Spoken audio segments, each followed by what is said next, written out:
I have 16 Facebook friends. Whether that is too many or too few is up to one's individual preferences, I suppose. But that's how many I have. I don't really know any of them. They aren't former co-workers, real-life friends, high school classmates, or the like. But that's for later in my story. Loneliness is dangerous. The human spirit will become desperate for contact. Regardless of how much we fight it, insist we don't like others. We were built to be social creatures. It's in our makeup. Nothing we can do about it. We'll do our best to live isolated lives, but eventually we will crave contact of some kind. To do otherwise can drive one mad. We will starve for the connections we once had, or at least should have had. A lonely human will fill the emptiness with any number of vices, some good, but some destructive. The individual will die a slow, painful death, but sometimes death comes quick if they are lucky. I was once one of the lonely. I detest people, their ignorance, superiority complexes, lack of empathy. Quite frankly, most humans are disgraceful, self-absorbed narcissists. These factors alone made the pain I suffered through completely worth it. You see, I was severely injured in an accident. Due to this, I was awarded an enormous settlement, which allowed me to quit my job and basically move to a remote location. I am now free of their droning on about their weekend, or kids, whatever it is they feel the need to share with me. Therefore, every day I suffered with injuries was worth the ability to get away from society. My money is not in a bank. I took the settlement payout in a lump sum and closed my bank account 2 days after I left my job. I drove halfway across the country. I packed enough provisions to allow me limited contact with people for a long time. I now live so far into the wilderness that the only time I see other humans is on the rare occasion I go into the nearest town, 43 miles away. I have no family at all. No children, no siblings, no parents, no aunts or uncles that I know of, not even an ex-wife. I have no friends. I've not had a real friend since sometime during high school, many years ago. I can't recall the last time I dated, nor wasted my time on dinner outings, afternoon coffee, or any other so-called social activity. Funny thing is, if you saw me, you'd never think I was such an outsider. I'm well-dressed. Some would say handsome. When I dated, I could easily pick up women who generally found me charming. I guess because, again, I had no problems in that area. However, one day I just realized the majority of people are not worth the trouble. My home is clean, nicely decorated. I'm not OCD about anything, so it's not like I'm some weird psycho that believes everything should be completely perfect at all times. I go without a shave on occasion, let the dishes sit some days. So I guess you could say I'm just a normal guy in that respect. I left home at 18, never to return or speak to my parents again. I hated them. They were not bad people, but I hated them because I was alive. I was too much of a coward to kill myself and blame them for the life sentence of unhappiness. I only learned of their deaths after a private investigator tracked me down. I didn't care, but did inherit the home I now live in. Even the lawyers who handed over the paperwork had no clue where it was. When I stopped in town to ask directions, not a single person knew of such a home. That was music to my ears. It took me 3 hours to find it once I left town, which is, again, 43 miles away. My mother had kept the electricity on, so I left it that way. Less of me to trace. I don't know who will be looking for me. Eventually I'll get a generator, but that poses its own set of problems, so for now this will have to do. I don't receive mail. I have no need for it. I get the utility bills online and pay them that way. Even my email address is a fake name. I utilize the best privacy browser I could find. Being an IT guy, I'm working on developing one. Who knows where that will go? I can be lazy, but most days I scour forums, the Experience Project, Facebook and other places in search of one thing: friends. I have so many email addresses and online identities. I have them all in this notebook just to keep track. I have no idea why I'm even writing this, because no one will ever see it. I suppose the blank pages feel like talking to a bad therapist. They just sit there blank, waiting for me to do all the talking. But I digress. Shortly after I moved here and got settled, I did become a bit lonely. I hadn't realized when I came up with my plan that we do need contact with people. I'd taken for granted the interactions at the gas station, department store, work, bank, and so on. All of those had been just enough to keep me from coming unglued, I guess. At first, I kept up with the news, watched illegal downloads of films and TV shows, but it wasn't enough. I needed to talk to someone. Going into town raised issues. One, I'd have to drive almost 100 miles round trip, find some place to meet people, then actually overcome my anxieties enough to start conversations. None of these sounded like an easy feat, so I settled on the internet. After I grew bored of typical mainstream media, the occasional porn site, I began to read forums.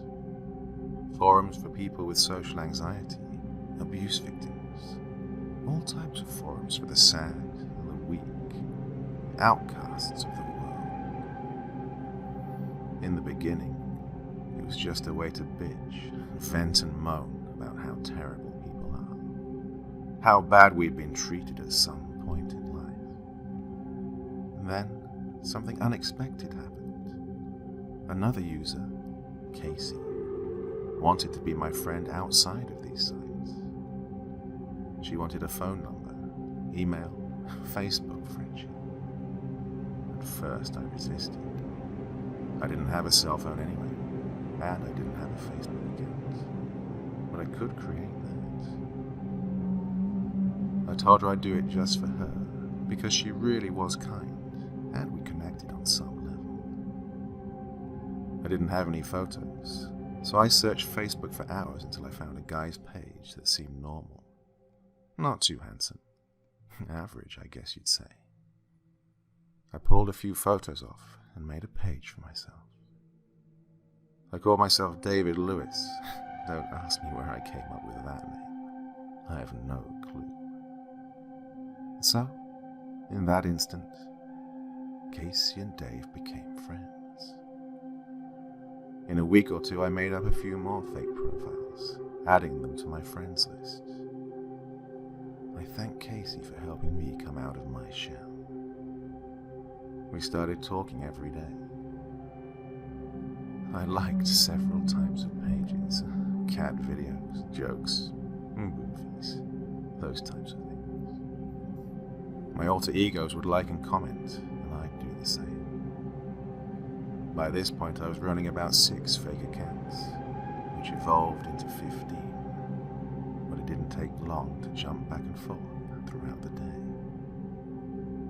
I'd shared with Casey the fact that I worked from home, had no one, and lived far away from people. I didn't work from home, but it didn't really matter. I had to say something.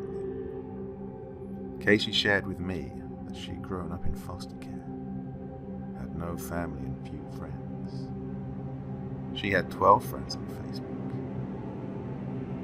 Over time, I convinced Casey her few friends were bad for her, not her real friends.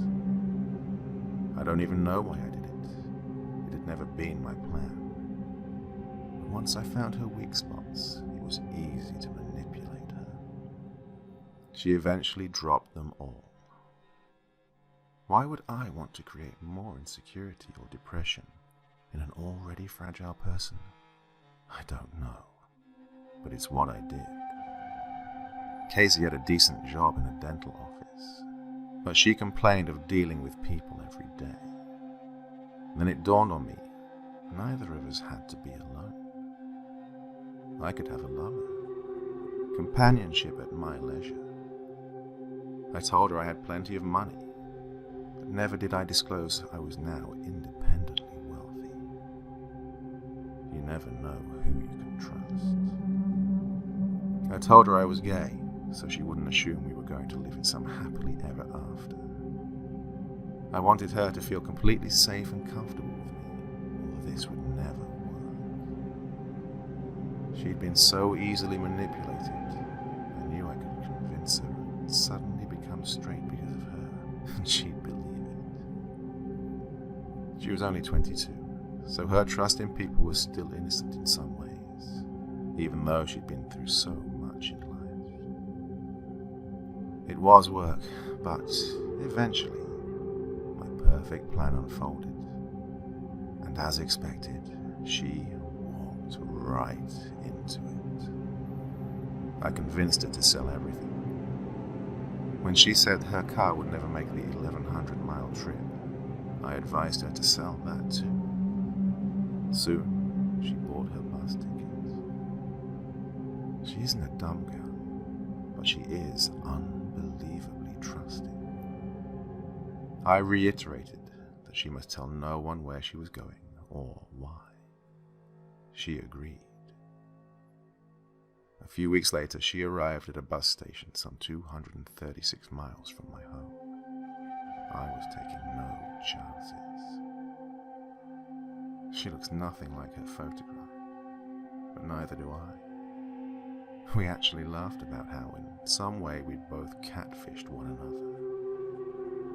It seemed natural, normal, the instant we met. The fact we both lied had no effect on the way we got along. Once she arrived, we both deleted our Facebook accounts.